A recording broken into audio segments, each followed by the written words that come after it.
ನಮಸ್ಕಾರ ಸ್ನೇಹಿತರೆ.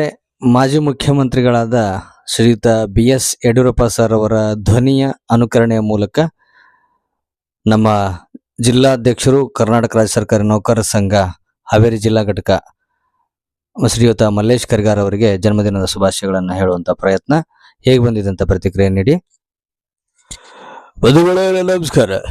ನೋಡಿ ಸ್ವಾಮಿ, ಇವತ್ತಿನ ಸಂದರ್ಭದಲ್ಲಿ ಇವತ್ತು ನಮ್ಮ ಹಾವೇರಿ ಜಿಲ್ಲಾ ಅಧ್ಯಕ್ಷರಾದಂತ ಶ್ರೀಯುತ ಮಲ್ಲೇಶ್ ಕರಿಗಾರ್ ಅವರ ನಿಮ್ಮ ಜನ್ಮದಿನ. ಇವತ್ತು ಹುಟ್ಟುಹಬ್ಬದ ಶುಭಾಶಯಗಳು.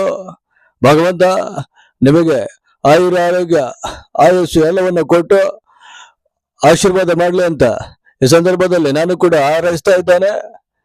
ಹಾಗೆ ಮಧ್ಯದಲ್ಲಿ ಮಾತಾಡೋದಲ್ಲಿ ನಾಚಾಗೋದಲ್ವೇನು, ಇಲ್ಲಿ ಮಾಜಿ ಮುಖ್ಯಮಂತ್ರಿ ಯಡಿಯೂರಪ್ಪ ಮಾತಾಡ್ತಾ ಇದ್ದೇನೆ. ತಲೆ ತಂಗಿ ಹೊಡೆದಲ್ಲಿ ಬಿಡೋಣದಲ್ಲಿ. ನೋಡಿ ಸ್ವಾಮಿ, ಬಹಳ ಒಳ್ಳೇದಾಗ್ಲಿ ತಮಗೆ. ಮುಂದಿನ ದಿನಗಳಲ್ಲಿ ಭಗವಂತ ತಮಗೆ ಇನ್ನೂ ಹೆಚ್ಚಿನ ರಾಜ್ಯ ಸರ್ಕಾರಿ ನೌಕರರ ಸೇವೆಯನ್ನು ಮಾಡುವಂತ ಎಲ್ಲ ರೀತಿಯಾದಂತ ಒಂದು ಶಕ್ತಿಯನ್ನ ಕೊಡ್ಲಿ. ಬಹಳ ಒಳ್ಳೇದಾಗ್ಲಿ ಅಂತ ಸಂದರ್ಭದಲ್ಲಿ ಶುಭ ಹಾರೈಸ್ತಾ ಸಂದರ್ಭದಲ್ಲಿ ಮತ್ತೊಮ್ಮೆ ತಮಗೆ ಹುಟ್ಟುಹಬ್ಬದ ಶುಭಾಶಯಗಳನ್ನು ಹೇಳ್ತಾ ಇದ್ದೇನೆ. ಒಳ್ಳೇದಾಗ್ಲಿ. ನಮಸ್ಕಾರ ಸ್ನೇಹಿತರೆ, ಬಂಧುಗಳೆಲ್ರಿಗೂ ನಮಸ್ಕಾರ.